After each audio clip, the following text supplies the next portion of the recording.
Hello students, welcome to your channel physics MS solutions. आपका स्वागत है आपके अपने चैनल फिजिक्स एमएस सॉल्यूशन पर। पिछले वीडियो में हमने आपको डायमेंशनल एनालिसिस के यूजेस यानी विमीय विश्लेषण के उपयोग और हर उपयोग पर एक एक न्यूमेरिकल सॉल्व करके समझाए थे आपको तीनों यूजेस। आज के वीडियो में हम और कुछ इंपॉर्टेंट क्वेश्चंस ले रहे हैं जिससे आप इस तरह के कई और क्वेश्चन अपने आप कर पाएंगे। वीडियो में सारे क्वेश्चन करवाना पॉसिबल नहीं है। एक टाइप के क्वेश्चन आप घर पे उसी की हेल्प लेकर बार बार कर सकते हैं, दूसरे क्वेश्चन भी उनकी हेल्प से सॉल्व कर सकते हैं। तो देखते हैं, ये क्वेश्चन है, गुरुत्वीय त्वरण जी का मान 9.8 मीटर प्रति सेकंड स्क्वायर है। यदि लंबाई का मात्रक किलोमीटर तथा समय का मात्रक मिनट लिया जाए तो गुरुत्वीय त्वरण का आंकिक मान ज्ञात कीजिए। तो आप देख रहे हैं इस क्वेश्चन में लंबाई का मात्रक मीटर लिया है, समय का मात्रक सेकंड दिया हुआ है और अब वो कह रहे हैं लंबाई का मात्रक किलोमीटर लगाइए और समय का मात्रक मिनट लगाइए और नया आंकिक मान उसका प्राप्त कीजिए। तो आप बताइए ये कौन सा विमीय विश्लेषण का उपयोग है। ये उपयोग है एक पद्धति के मात्रकों को दूसरी पद्धति के मात्रकों में बदलना, यानी एक सिस्टम यानी MKS CGS जो आपको पढ़ाए थे हमने, एक सिस्टम की यूनिट्स को दूसरे सिस्टम की यूनिट्स में चेंज करना। तो इसका एक मैंने आपको तरीका सिखाया था पिछले वीडियो में, सेम वही प्रोसीजर यहाँ अपनाएंगे हम। आप देखेंगे कि दोनों पिछले वीडियो वाले क्वेश्चन में और इसमें सेम तरीका है, सेम एक अप्रोच है, वो अप्रोच आपको पकड़नी है और इस तरह के सारे क्वेश्चन आपको आगे करने हैं। अगर कोई क्वेश्चन आपको सॉल्व ना हो, कोई ऐसा क्वेश्चन हो जो आप पे ना निकले, तो ये टेलीग्राम चैनल को पर अपनी प्रॉब्लम डाल दीजिए और वहाँ से मैं देख के उसको सॉल्व करके आपको समझा दूंगा। चलिए इस क्वेश्चन पे आते हैं। तो आप जानते हैं इसका फार्मूला है N1U1 इक्वल N2U2। यहाँ पर एक लाइन लिखनी है जहाँ N1 व N2 भौतिक राशि यानी फिजिकल क्वांटिटी जो दी हुई है, यानी गुरुत्वीय त्वरण स्मॉल g का के मान है तथा U1 व U2 उनकी विमाएं हैं। अब U1 व U2 जो विमाएं हैं, तो विमा हमें इसमें यहाँ पे कौन सी लगानी है? हमने ढेर सारी विमा पढ़ रखी हैं। कौन सी विमा लगानी है? जिस भौतिक राशि का सवाल में जिक्र है यानी स्मॉल g अर्थात गुरुत्वीय त्वरण ग्रेविटेशनल एक्सीलरेशन की विमा यहाँ पर लगानी है। आपको याद है वो होती है LT-2, N1 LT-2 N2 LT-2। ये U1 है तो यहाँ 1 1 लगा लेंगे, U2 है तो यहाँ पर 2 2 लगा लेंगे। N1 वो वैल्यू है जो दी हुई है और N2 वो वैल्यू है जो हमें सॉल्व करके निकालनी है। तो N2 इक्वल, ये पूरी ब्रैकेट इधर अपॉन में आ जाएगी, L1 T1 minus 2 L2 T2 minus 2। L1 के अपॉन में L2 लिख लेंगे, T1 के अपॉन में T2 लिख लेंगे। यहाँ पर दोनों की पावर -2 है तो यहाँ हम होल ब्रैकेट की पावर -2 कर देंगे।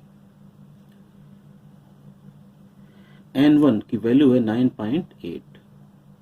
L1 वो यूनिट है जो दी हुई है अर्थात मीटर। L2 लेंथ की वो यूनिट है जो हमें लगानी है अर्थात किलोमीटर। T1 समय की वो यूनिट है जो दी हुई है सेकंड और T2 स्थान पे वो यूनिट लगानी है जिसको हमें निकालना है अर्थात मिनट में, पावर -2। इसके बाद हमें इनको एक सा करना होता है। मीटर ऐसे ही रहेगा, नीचे जो किलोमीटर है उसको हम लिख लें 1000 मीटर। हम जानते हैं 1 किलोमीटर में 1000 मीटर होते हैं। सेकंड ऐसे ही रहेगा, मिनट में हम जानते हैं 60 सेकंड्स होते हैं, 60 सेकंड, पावर -2। सेकंड से सेकंड कट गया, मीटर से मीटर। 9.8 के अपॉन में 1000 है, इस तरफ अपॉन में 60 है लेकिन पावर -2 है। इसका मतलब ये है कि 60 को हम 2 बार ऊपर लिखेंगे, मल्टीप्लाई करेंगे, क्योंकि पावर -2 है इसलिए अपॉन के बजाय, नीचे के बजाय वो ऊपर जाके मल्टीप्लाई में आ जाएगा 2 बार, क्योंकि -2 पावर है तो माइनस की वजह से ऊपर चला गया, और 2 पावर है इसलिए 2 बार हमने उसको मल्टीप्लाई किया। इसको सॉल्व करेंगे,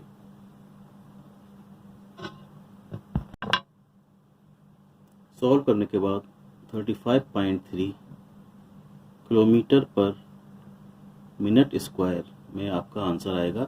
तो ये आपने डायमेंशनल एनालिसिस की हेल्प से, अर्थात विमीय विश्लेषण की सहायता से जी का मान जो 9.8 मीटर पर सेकंड स्क्वायर में दिया था उसकी यूनिट चेंज कर ली किलोमीटर पर मिनट स्क्वायर, और 9.8 के स्थान पर वैल्यू उसकी आ गई 35.3 किलोमीटर पर minute square.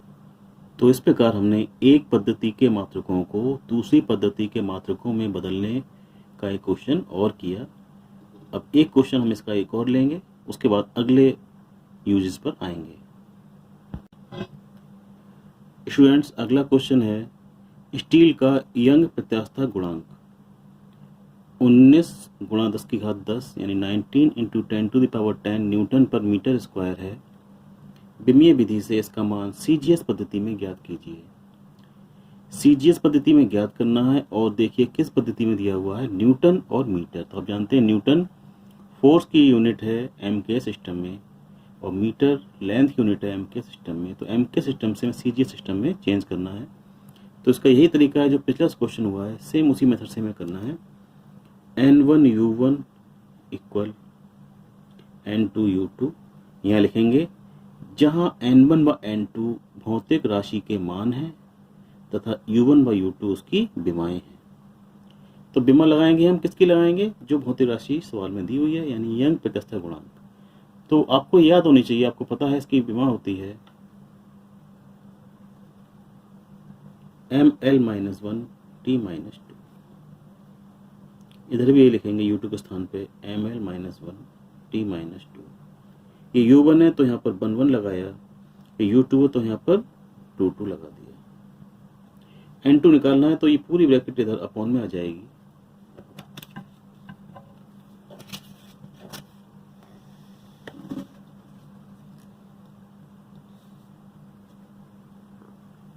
N2 equal N1 M1 L1-1 T1-2 upon M2 L2-1 T2-2। M1 के अपॉन में M2 ले लेंगे, L1 के अपॉन में L2 और T1 के अपॉन में T2।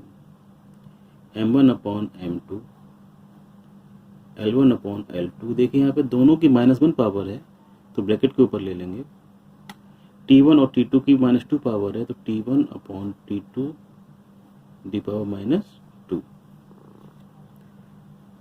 N2 इक्वल, अब यहाँ पे हम जानते हैं N1 की वैल्यू दी हुई है 19 × 10⁻10। M1 किस यूनिट में दिया हुआ है, तो आप देख रहे हैं यहाँ पे यूनिट दी हुई है न्यूटन। न्यूटन एम के सिस्टम की यूनिट है, तो M1 यानी जो मास की डायमेंशन है वो यूनिट है, वो हम लेंगे केजी। M2 निकालने किसमें है, सीजीएस में, मतलब मास यूनिट क्या लेंगे यहाँ पे हम, ग्राम। L1 लेंथ यूनिट क्या लेंगे हम, मीटर एम केस में, और निकालने किसमें है, सीजीएस में। सी से मतलब सेंटीमीटर में निकालनी है तो L2 सेंटीमीटर में लेंगे। T1 एम के सिस्टम में T1 सेकंड होता है, और सीजीएस में भी टी को T2 की यूनिट सेकंड ही लगाएंगे। तो M1 हम लगाएंगे किलोग्राम में, निकालने किसमें है, ग्राम में। L1 लगाएंगे मीटर में, निकालनी है हमें सेंटीमीटर में, या आप हिंदी में लिख सकते हैं। T1 सेकंड में दिया, निकालना भी किसमें है, सेकंड में, पावर -2। तो सेकंड तो यहीं पे कैंसिल हो जाएंगे।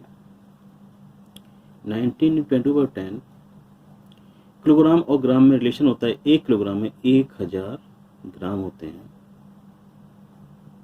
और 1 मीटर में 100 सेंटीमीटर होते हैं। और ये सेकंड तो कट चुके हैं।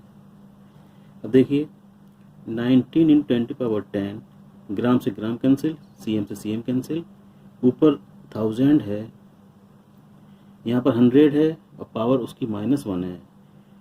माइनस पावर का मतलब क्या है कि अपॉन में आएगा, और 1 पावर एक बार ये अपॉन में आ जाएगा। ये 2 जीरो इसके कैंसिल होगा, आंसर आ गया 19 इंटू 10 टू द पावर 10 और 1 11 यूनिट हो गई इसकी। देखिए यहाँ पे न्यूटन पर मीटर स्क्वायर है, तो हम न्यूटन को हम पिछले वीडियो में चेंज किया था, न्यूटन से हम सीजीएस में क्या लेके आए थे, डाइन। तो न्यूटन के स्थान पे क्या आ जाएगा, डाइन पर, न्यूटन के स्थान पे आ गया डाइन, और मीटर के स्थान पे क्या आ जाएगा, सेंटीमीटर स्क्वायर। तो इस तरह से आपके ये 2 क्वेश्चन आपको मैंने कराए हैं। अब हम अगले यूज पर आते हैं।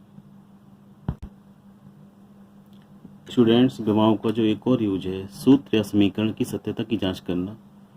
तो उसके ये मैंने 2 क्वेश्चन लिए हैं, क्वेश्चन फर्स्ट, क्वेश्चन सेकंड, जिसको मैं आपको बारी बारी समझाऊंगा। सॉल्यूशन फर्स्ट देखिए आप, Y equal mgl upon pi R square L की सत्यता की जांच कीजिए जहां बाई यंग प्रत्यास्था गुणांक है। और mgl और l तो हम जानते हैं, m मास है, g ग्रेविटेशनल एक्सलेशन है, गुरुत्वीय त्वरण, l है लंबाई, और स्मॉल l है इनिशियल लेंथ, प्रारंभिक लंबाई, और l है लंबाई में परिवर्तन, r है रेडियस, त्रिज्या, पाई कांस्टेंट है। तो इन सबकी विमाएं लगाएंगे, इसकी विमा लगाएंगे। अगर दोनों की विमा इक्वल आती हैं तो हम कहेंगे कि ये सूत्र सत्य है। तो सॉल्व करते हैं। LHS की विमा यानी डायमेंशन ऑफ LHS, तो यंग प्रत्यास्था गुणांक की विमा हम जानते हैं ml-1 t-2। RHS की विमा m की लगाएंगे कैपिटल M मास, G की LT-2 गुरुत्वीय त्वरण है, ग्रेविटेशनल एक्सलेशन, तो LT-2 आती है, लेंथ की L है, पाई कांस्टेंट है तो उसको कोई विमा लेना नहीं है हमें, R रेडियस है, रेडियस भी की डायमेंशन L होती है, और लंबाई में जो परिवर्तन है उसकी डायमेंशन भी L होती है। तो आप देखिए ऊपर 2L हैं, नीचे L की 3 पावर्स हैं, तो 2 पावर्स कट जाएंगी, 1 बचेगी नीचे, इसको ऊपर लेके जाएंगे तो उसकी -1 पावर आ जाएगी, ml-1। t के -2 पहले से हैं, तो आप देख रहे हैं dimension of LHS equal dimension of RHS, दोनों विमाएं बराबर हैं, इसलिए सूत्र सत्य है। इस प्रकार आपने देखा क्वेश्चन। दूसरा क्वेश्चन देखिए, S इक्वल हाफ RH रो G की सत्यता की जांच कीजिए। S पृष्ठ तनाव है, R त्रिज्या है, H द्रव की ऊंचाई है नली में, और रो है द्रव का घनत्व, G हम जानते हैं गुरुत्वीय त्वरण है, ग्रेविटेशनल एक्सलेशन। तो यहाँ भी हम LHS और RHS की डायमेंशन लगाएंगे और चेक करेंगे कि ये बराबर आती हैं या नहीं आती हैं। अगर बराबर आती हैं इस तरीके से तो हम कहेंगे सूत्र सत्य है, और बराबर नहीं आती है हम कहेंगे सूत्र असत्य है।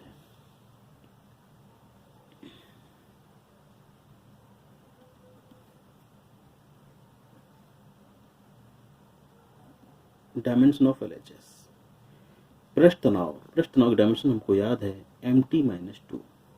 मैंने आपसे कहा था कि अगर आपको विमाएं याद नहीं है तो ये क्वेश्चन आप कर नहीं पाएंगे, इसलिए सारी विमाएं आपको याद कर लेनी चाहिए। RHS की डायमेंशन देखिए, तो यहाँ पे हाफ है, हाफ की डायमेंशन लेनी नहीं है, R रेडियस है, इसकी डायमेंशन L आएगी, ऊंचाई की डायमेंशन L आएगी, घनत्व की डायमेंशन ml-3 होती है डेंसिटी की, और G की हम जानते हैं LT-2। यह सब लगाएंगे यहाँ पर हम, R की L, H की L, डेंसिटी यानी घनत्व की ml-3, और G की LT-2। देखिए यहाँ पे M तो पहले ले लेंगे हम, L की देखिए 1 2 3 पावर L की हैं और 3 माइनस में L की हैं, तो सब खत्म हो गई, कोई ना प्लस की बचेगी ना माइनस की बचेगी, और T की -2।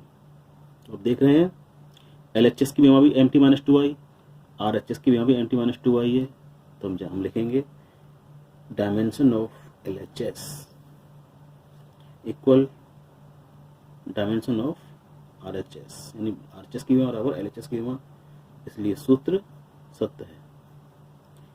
तो आपने देखा कितनी आसानी से हमने दोनों सवालों को सॉल्व किया, दोनों डायमेंशन लगाई। अगर डायमेंशन दोनों की इक्वल आ जाती है तो हम कहते हैं सूत्र सत्य है। अब अगले क्वेश्चन पर आते हैं। देखिए स्टूडेंट्स, ये एक और क्वेश्चन है जो विमाओं का तीसरा उपयोग है, सूत्र या समीकरण की स्थापना करना। तो आप देख रहे हैं क्वेश्चन लिखा हुआ है, एक तने हुए तार में अनुप्रस्थ तरंग की चाल यानी उसकी स्पीड v, तार में तनाव F, तनाव मतलब टेंशन, जो तार तन जाता है तो टेंशन आ जाता है, तनाव वो एक्चुअली फोर्स होता है, तनाव F, और उसके एकांक लंबाई के द्रव्यमान यानी मास स्मॉल m पर निर्भर करती है। विमीय विधि से तरंग की चाल यानी स्पीड के लिए सूत्र की स्थापना कीजिए, यानी हमें फार्मूला उसका निकालना है। इस क्वेश्चन में अधिकतर बच्चे गलत कर देते हैं क्योंकि वो ध्यान देते हैं केवल द्रव्यमान m पर, उसके पहले क्या लिखा हुआ है उस पर ध्यान नहीं देते। आप ध्यान दीजिए, उस पर समझिए, एकांक लंबाई के द्रव्यमान m पर। यहाँ पर केवल द्रव्यमान m नहीं लिखा हुआ है। अगर केवल द्रव्यमान m लिखा होता तो डायमेंशन क्या लगाते हैं m की, कैपिटल M की डायमेंशन क्या लगाते, m लगाते। लेकिन इस क्वेश्चन में एकांक लंबाई का द्रव्यमान है, तो मैं आपको पहले ही बता चुका हूँ, कई वीडियो में करा चुका हूँ कि जो चीज़ हम एकांक लेते हैं वो चीज़ अपॉन में ले लेते हैं, डिवाइड कर देते हैं उस चीज़ से। यानी एकांक लंबाई का मतलब है अगर किसी L लेंथ के वायर का मास स्मॉल m है, L लेंथ के वायर का मास, तो उसकी एकांक लंबाई यानी उसकी यूनिट लेंथ का मास क्या होगा, m डिवाइड बाई L। आप ऐसा समझ लीजिए कि 10 किलो के तार का द्रव्यमान 5 किलो है, 10 मीटर के, गलती हो गई, 10 मीटर के तार का द्रव्यमान 5 kg है, तो 1 मीटर का तार का द्रव्यमान निकालने के लिए हम उसके द्रव्यमान यानी मास को, जो उसकी टोटल लेंथ है, 10 से डिवाइड कर देंगे तो हमें मिल जाएगा 1 मीटर लंबाई के तार का मास, अर्थात एकांक लंबाई का द्रव्यमान।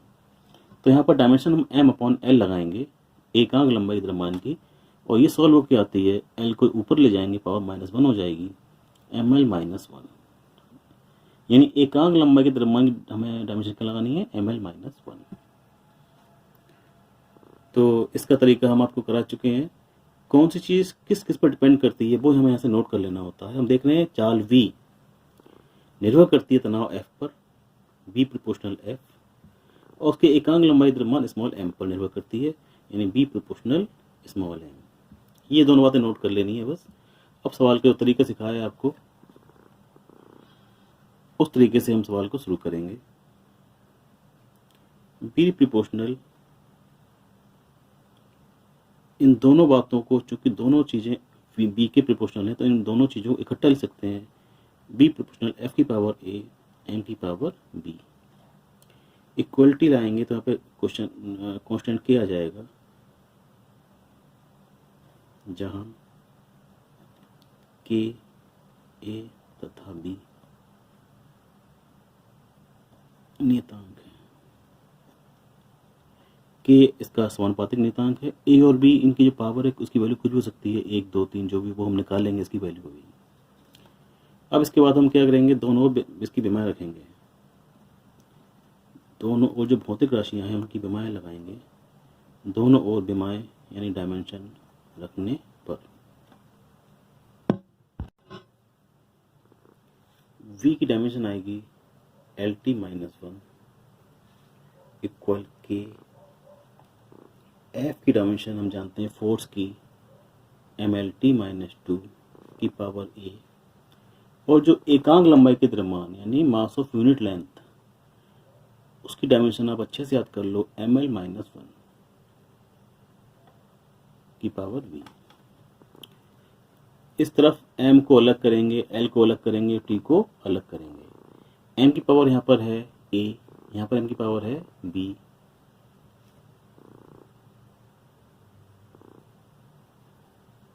m की पावर हो जाएगी a प्लस b। l की पावर यहाँ पर a है, यहाँ पर l की पावर -v होगी, तो l की पावर हम लिखेंगे a -v। t की पावर -2 है, ये पावर्स की गुणा हो जाती है, तो t की पावर आ गई -2a। इस तरफ l की भी है, t की भी है, m की नहीं है, तो यहाँ पे m की पावर क्या लिख लेंगे, 0। अगर कोई भौतिक राशि लेफ्ट साइड में नहीं होती है तो हम उसकी पावर 0 लिख लेते हैं। ऐसा हम क्यों करते हैं, ऐसा हम करते हैं कंपेयर करने के लिए। m की पावर कंपेयर करेंगे m से, l की पावर कंपेयर करेंगे a से, और t की पावर कंपेयर करेंगे t से। अब चूँकि यहाँ पर m नहीं था तो हमने m की पावर क्या लिख ली 0, से हम आसानी से कंपेयर कर सकें तो हम लिखेंगे दोनों ओर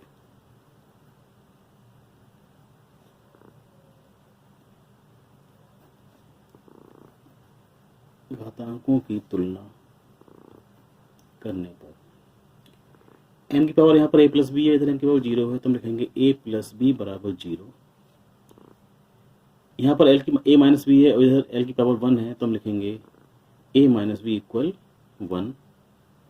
t की पावर -2 है, इधर t की पावर -1 है तो -2 इक्वल -1। तो यहाँ से आप जानते हैं माइनस माइनस काटा, a की वैल्यू आ गई 1/2।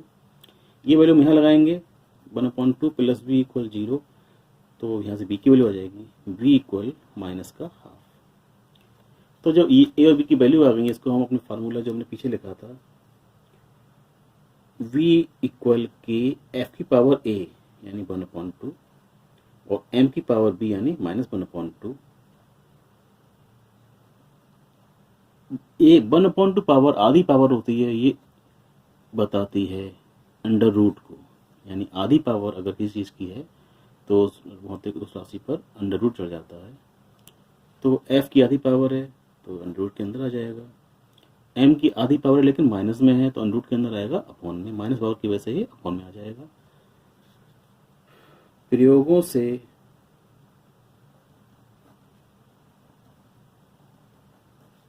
ज्ञात किया जा सकता है। पिछले वीडियो में बताया था आपको यहाँ पर k की वैल्यू अलग अलग होगी सवाल के हिसाब से, तो आपको हर सवाल में अपना अलग याद करना पड़ेगा कि यहाँ पर k की वैल्यू क्या लगानी है। सवाल एक दो बार करेंगे आपको याद हो जाएगा। k की वैल्यू इस सवाल में लेनी है हमें 1, तो फार्मूला आ गया b equal under root F upon M. ये तने हुए तार में अनुप्रस्थ तरंग की चाल v का फार्मूला आ चुका है जो हमने बिमीय विधि की सहायता से ज्ञात किया है। तो स्टूडेंट्स, ये कुछ क्वेश्चंस, इसी तरह के कई क्वेश्चन आपको बुक में मिलेंगे, आप उनको इसी विधि से हल कर सकते हैं। स्टूडेंट्स, कैसा लगा आपको ये वीडियो?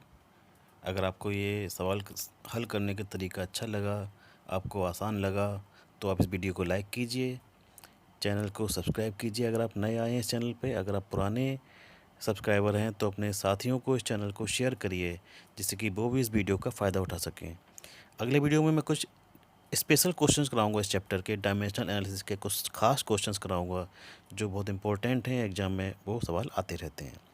चैनल के साथ बने रहिए और इसको लाइक कीजिए, जिससे मुझे अच्छे अच्छे वीडियो बनाने को प्रेरणा मिलती रहेगी। चैनल को देखने के लिए और इसके साथ जुड़े रहने के लिए बहुत बहुत धन्यवाद।